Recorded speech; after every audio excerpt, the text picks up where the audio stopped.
A very good evening. This is the Pngtv Live News Bulletin at 7 o'clock. I'm Belinda Cora. Baruni Primary School was part of the Healthy Teens School program facilitated by the Papua New Guinea Cancer Foundation in partnership with ExxonMobil Limited. The program has been successfully conducted in 4 schools within the nation's capital, and last week grades 6, 7 and 8 students at Baruni Primary School were part of this exciting program with a special guest visitor. Florida Gulaseni with this update. Awarenesses can be carried out anywhere in a crowded place or just between a few to get an important message across. But on the other end, the kind of people you are aimed at educating is also very important. More than 100 students attended the Healthy Teen Schools program session at Baruni Primary School late last week with the theme on cancer prevention through making healthy lifestyle choices like don't chew betel nut, don't smoke, don't drink alcohol, eat healthy and exercise regularly. Program's coordinator, Ms. Priscilla Napoleon, says the activities further emphasize the main messaging of choosing healthy lifestyle choices through the activities, and they were able to interact with the students on a more personal level to help them understand the cancer education and awareness presentations. The students also had a surprise visit from Stephen Curry, weightlifting gold medalist from the 2018 Commonwealth Games, who participated in the school program and handed out prizes which students excitedly received from someone they looked up to. PNG Cancer Foundation thanked their major sponsor ExxonMobil PNG and supporters More Printing in the national newspaper for making the 2018 HDSP Cancer Education Program possible in Baruni Primary School. Meanwhile, the next Healthy Teen Schools program will be at St. Michael's Primary School at the end of this month. Florida Gulaseni, Pngtv. The PNG APEC Study Center represents a huge opportunity for researchers at the Papua New Guinea National Research Institute in PNG and abroad to collaborate and bring regional experience to solve local issues. These connections and partnership across the APEC consortium network have proven in the past to contribute to stronger, more inclusive public policy. SOM Chairman Ambassador Ivan Pomaleu, in his keynote address at the opening of the APEC Study Center's Consortium Conference today, said there are emerging digital issues that PNG needs or hopes to take forward in 2018 that is going to help the country solve some of its own connectivity challenge. Mr. Pomaleu says innovation and blockchain technology is highly relevant and potentially huge. He adds PNG wants to concentrate on digital issues in APEC in order to build the connections needed in trade, education, health, and in making financial services more inclusive and accessible in remote areas. He further urged that work must continue towards APEC's goal of achieving a comprehensive integrated Pacific by 2025 and implementation of the APEC Connectivity Blueprint of 2015 to 2025. The APEC Study Centers Consortium Conference is an annual event and in 2018 has been facilitated by the PNG NRI. The 2-day meeting began today in Port Moresby as part of the APEC Second Senior Officials Meeting. The Port Moresby Motors car yard along Waigani Drive could not save 6 of its brand new vehicles this afternoon after an electrical fault is believed to have sparked fires from the first car, which eventually gutted the next 5 vehicles. Pngtv Live managed to find out that a mechanic was trying to start one of the vehicles when the fire started from within the car's engine. Owners of the car yard weren't able to speak to Pngtv Live, but the cost of the loss is estimated to be 140,000 kina. It is worrying to note the increase in the number of people with disabilities now being seen on our streets trying to earn a living. Now the question is, who is responsible for this group of people and is their help available? Here's Florida Gulaseni with this report. Street begging anyway is a national disease that is eating into the fabrics of social, economic, religion, political and educational structures. In other words, it is apparently an indictment on the quality of governance in many societies. Cheshire Disability Services Programs Officer Joyce Perez says, on the streets of Port Moresby, it is a sight that cannot be missed, and more concerns have been raised at the increased people with disabilities begging on the streets. There are services like us who are always around, and when we get such clients experiencing that with their families, we go into their homes and we train the carers, we train the the parents, and as well as we do the rehabilitation part. But with looking at them, they have some abilities there. She added that caregivers of Cheshire are doing all they can to do awarenesses, but one complication they are faced with is that this very group of people have their rights that cannot be breached. They look at them as, you are just another burden, so I will look at those ones who are able to do things, the normal people, then I'll look at you later. So maybe the families are not looking at them and putting them, including them, that's why they are going out. Kopera added that seeing the need to address this issue, she is calling on service providers to work together for a way forward. Maybe we all must work together. I think a way forward is all our service providers, we work together so that from the government down, the Department of Community Development, which has a section that deals directly with disability. She added that most of the barriers people with disabilities face in terms of inclusion is one of the biggest reasons, and this must be looked into, and these people must be seen like every other normal person. Kopera further called on service providers that everyone needs to start speaking the same language so that people can be motivated and see that there are people out there that care for them. Florida Gulaseni, Pngtv Live. You're watching Pngtv Live News Bulletin. More after these messages.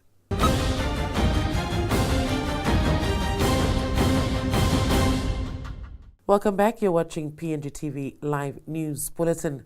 Mother's Day, a day especially for our mothers, was celebrated by families and also a day to remind children on the special day on role our mothers play in our lives and the unconditional love they continuously give. Florida Gulaseni with this story. The weekend was different and not like any other normal weekend for one special reason. Shops were packed with children and fathers looking for the perfect gifts, reservations scheduled for date night in the city's hotels and restaurants. Social media feeds were dominated with best wishes, churches celebrated special masses, and for a typical Papua New Guinean family, a big dinner awaited. Pngtv caught up with you to hear what you had to say on this Mother's Day. I need to be respected and I need to be honored as a mother in the family and as a woman who have a greater part in special. Try not to talk too much, keep it cool and play cool. Yeah, wish all the mothers happy Mother's Day. Special one to my missus. I just dropped them off at church. I'm going now to prepare something for her. Mothers is very important for us. When we were small, mothers care for us until we grow up. Happy Mother's Day, I love my mommy. Among the many that planned surprises for their moms on this special day was young fella Jeremiah Yalahan from Manus, who comes from a big family with 9 siblings. Pngtv caught up with Jeremiah at Stop and Shop while waiting for his siblings to pick up a cake for their mom. Today we'll get her very, very, very upset and then get her to the house, and then we'll surprise her with Mother's Day cake. I hope she enjoys it because it's a very important day for her. He added mothers are faced with so many challenges and we children sometimes forget the sacrifices they go through each day just to see and make us who we are today. The day may be just another day, but let us not forget it is a day we should sit back and reflect on the unconditional love our mothers give every day. Cherish your mother. You may never know what you have until you lose it. She is a very, very important person in your life. Focused at making the day the best for his mom, he had this special message for her. Okay, she is my sunshine. She is everything to me. Now, as long as she is happy, I'm also happy. Florida Gulaseni, Pngtv Live. With good health, persons with disabilities will have the freedom to work, learn and engage actively in their families and communities. Cheshire Programs Officer Joyce Kopere says regular medical check is of importance for people with disabilities and this program needs more support. Florida Golaseni with this report. People with disabilities need health care and health programs for the same reasons anyone else does, to stay well, active and a part of a community. Having a disability does not mean a person is not healthy or that he or she cannot be healthy. Being healthy means the same thing for all of us, getting and staying well so we can lead full and active lives. That means having the tools and information to make healthy choices and knowing how to prevent illnesses. Kopere says seeing that this special group of people have special needs and they require special facilities, having a program to cater for their health issues is very important. We have a team that goes out and provide the community-based rehabilitation in terms of the rehabilitation part and as well as in education, home-based education. And when they identify cases which require medical assistance, then we try our best to at least have the hospital referred or come closer to them. She says currently Chesa has revived a rehabilitation program in partnership with Hope Worldwide and is working on assisting people with disabilities medically. They got their nurses from their clinics, 2 clinics, which are currently run by them, 9 Mile, Urban Clinic and Lost Road. So we had nurses from these 2 clinics who came by and also did assisted the medical officer by doing observation. Kopere says the partnership they try to develop only comes when organizations and individuals are willing to volunteer their time and services. Way forward for us is we're going to seek help, and Hope Worldwide has already put their hands up. So what we'll do is we will share with them a schedule, and there is a plan that we'd like to do it in the communities where the majority of our persons with disabilities were identified. She further called on hospitals and clinics to consider reaching out to people with disabilities within the communities they live in. Florida Gulaseni, Pngtv Live. Talented Papua New Guineans have an exciting competition to look forward with the launch of the SP Brewery's Export Can Art Series 2018 competition in Port Moresby today. SP Export is looking for 22 winners from each province whose designs will be featured on the iconic white cans. Florida Gulaseni with this update. Export Lager is a locally produced premium brand, and regardless of its status, it is culturally grounded to where it is born and brewed in Papua New Guinea for more than 30 years. It has also been celebrated as one of the best-looking labels in the world, featuring our icon, the Bed of Paradise. The competition aims to celebrate the unique and special art from each and every province in Papua New Guinea by showcasing the art on 22 limited edition cans that will be launched in October this year. SP Brewery Marketing Manager Josh Wheeler says it is a platform to encourage local artists to take part. I want to build a platform that inspires positivity and empowers Papua New Guineans to do and be better through celebrating the best of PNG, our great culture, land, agriculture, people, and in this instance, our Indigenous arts and designs. He added that with our country being a main focus for the APEC, this is one way of promoting our products by using our very own designs. This is a fantastic platform to promote and take inspiration and pride from Papua New Guinea's culture and art at a time when the eyes of the world will be upon us with APEC.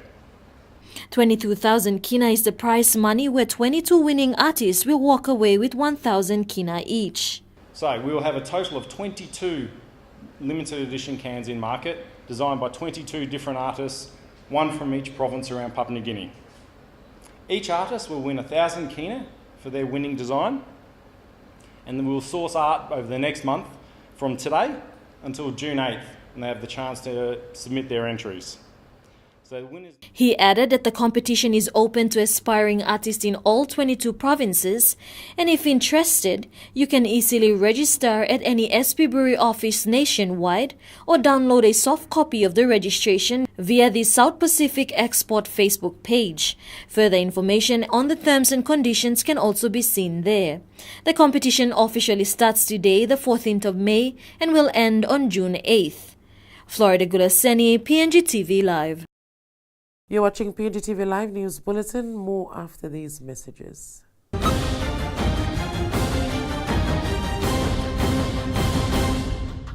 Welcome back. You're watching Pngtv Live News Bulletin.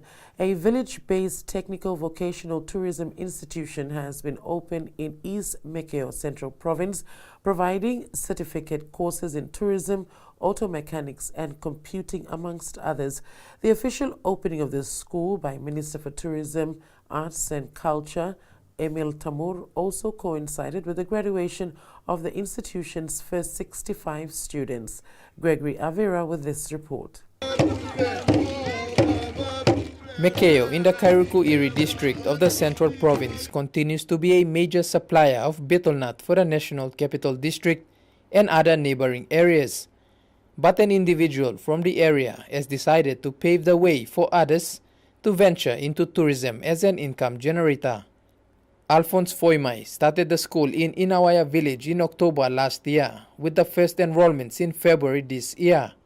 Why can't we bring it straight to the people in the village? That is where all the school leavers are. That is where all the non-school leavers are. So that inspired me to come home and try out the idea. So when I came, I really got a good support from PNG-TPA and now from the tourism minister. Many people think of cities and towns when it comes to schools, but the Eco-Pacific Tourism Institute has paved the way forward, being the first village-based TVET institute in the country. A total of 65 individuals graduated with certificates from courses which includes tourism and hospitality, aviation studies, secretarial studies, human resource management, logistic operations, occupational health safety, plant operation, computing, auto mechanic, and small to medium enterprise studies. On hand to open the institution and witness the first graduation was Minister for Tourism Emil Tamur and Tourism Promotion Authority Chief Executive Officer Jerry Agus. Minister Tamur, in his keynote address, highlighted the importance of people having direct benefits from the tourism sector. At the end of the day, tourism is one of the main focuses, and the government has put a lot of effort and finance and into tourism so that tourism can be a way forward in terms of development in the country as agriculture, fisheries, because all the extractive industries, like our speakers have mentioned earlier, it's going to come to an end one day. The institution has received funding of 50,000 kina from the Tourism Promotion Authority, and another 50,000 has been pledged by Minister Tamur. The school's founder says this will greatly assist in getting learning materials and other things needed to run the institution. Gregory Avera, PNG TV Live. Consumer Watchdog, Independent Consumer and Competition Commission, or ICCC, is making progress to ensure the import ban on non-English label food products is enforced. ICCC will be working with customs and relevant government agencies to make sure these products do not appear in the market again. Quentin and Aime with this story. The ICCC commenced physical inspections at shops throughout the country starting in January to remove non-English labeled products and illegal foreign goods. A 12-month inspection was carried out in 2017 and shops were given a grace period of 3 to 6 months to complete selling the remaining stock before they are removed. ICCC Commissioner Police Ain tells PNG TV Live they've had a successful operation since the interim ban was in place. The ICCC inspection team is carrying out their joint inspection along with provincial health and town authorities. Ain says the Gazette notice has been released and they will continue the inspections to remove these products off the shelves. As soon as the process is concluded with the relevant government agencies, and we should definitely make public announcements as usual and let the general public and business houses know that this enforcement will be commencing. As part of the enforcement, ICCC will be doing awareness to shop owners and the public on what is in place and the inspection work carried out. ICCC hopes there's proper coordination between all agencies to address this concern. And that's the Pngtv Live News Bulletin at 7 o'clock. More at 7 p.m. tomorrow. From myself and the news team, it's good night.